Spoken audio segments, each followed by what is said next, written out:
कैकेयी का राम को वनवास जाने की कहना। जब नगर निवासी उल्लास में थे, विजय प्रभु राम अनुपम रथ पर आरूढ़ होकर दीर्घ दूचाओं से शोभित प्रासादों की पंक्ति से युक्त वीथियों को पार कर गए।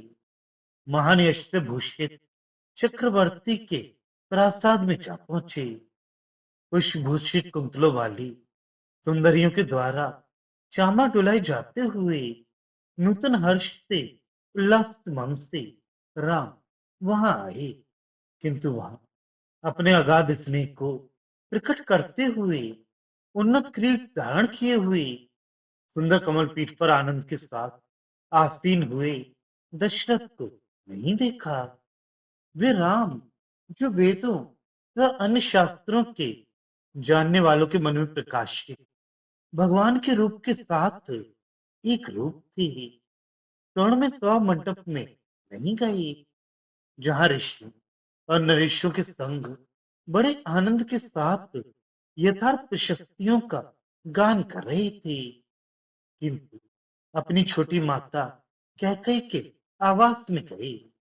राम को यूं जाते देखकर राजाओं तथा ऋषियों ने सोचा कि राम ने उचित ही सोचा है। वह पहले अपने पिता के चरणों को नमस्कार करके फिर सब दिशाओं में उज्जवल भासमान किरणों वाले सूर्य से प्राप्त अत्युत्तम मुकुट को यथाविधि धारण करने वाला है। ये बिल्कुल ठीक ही है।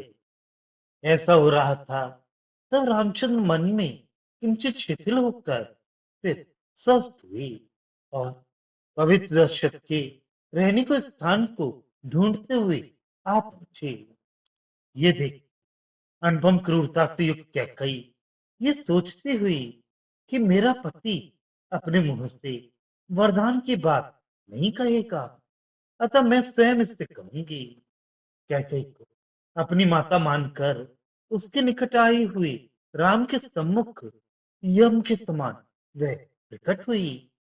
गोधूली वेला में अपनी मां को देखने वाले वत्स के सदृश राम ने अपने सम्मुख आई हुई माता को धरती पर सिर रखकर नमस्कार किया।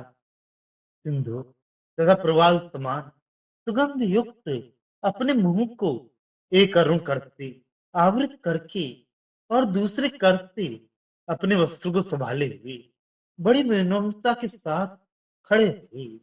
इस प्रकार खड़े हुए राम को देखकर लौ हृदय से युक्त होकर प्राणियों का संहार करने वाला यम केवल इस नाम से रहित होकर कठोर कृत्य करने वाली उस कैकेयी ने कहा, पिता, तुम्हारे पिता तुमसे एक बात कहना चाहते हैं।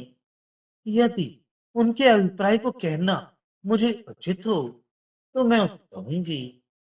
आज्ञा देने वाली मेरे पिता हैं, कहने वाली आप स्वयं हैं।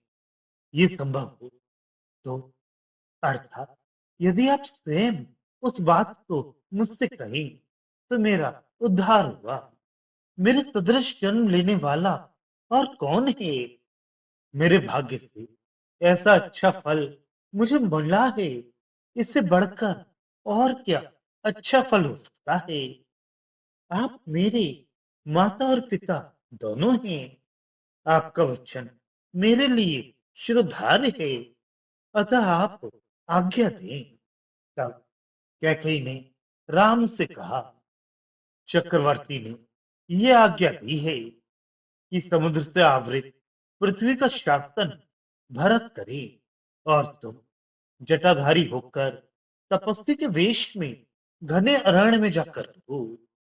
पवित्र नदी में स्नान करते हुए 14 वर्ष व्यतीत करो और उसके पश्चात लौट आओ। किसी के लिए अवर्णनीय गुणों वाले रामचंद्र के सुंदर मुखमंडल की उस सब जो शोभा थी उसका कथन करना हम जैसे लोगों के लिए सुलभ नहीं है। उस मुख शोभा ने जो सदा कमल की सुषमा की जैसी रहती थी। कैकेयी के ये वचन सुनकर सद्यो विकसित अरुण कमल को भी परास्त कर दिया। अर्थात कमल की शोभा से भी अधिक राम के वदन की शोभा बढ़ गई।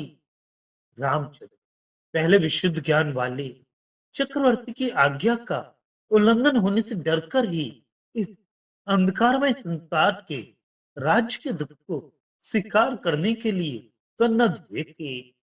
अब वे उस भार से मुक्त होकर ऐसे लगे जैसे कोई वृषभ जो चक्र वाले शकट में स्वामी के द्वारा जोता गया हो, पर किसी करुणामय व्यक्ति के द्वारा बंधन से छुड़ा दिया गया हो।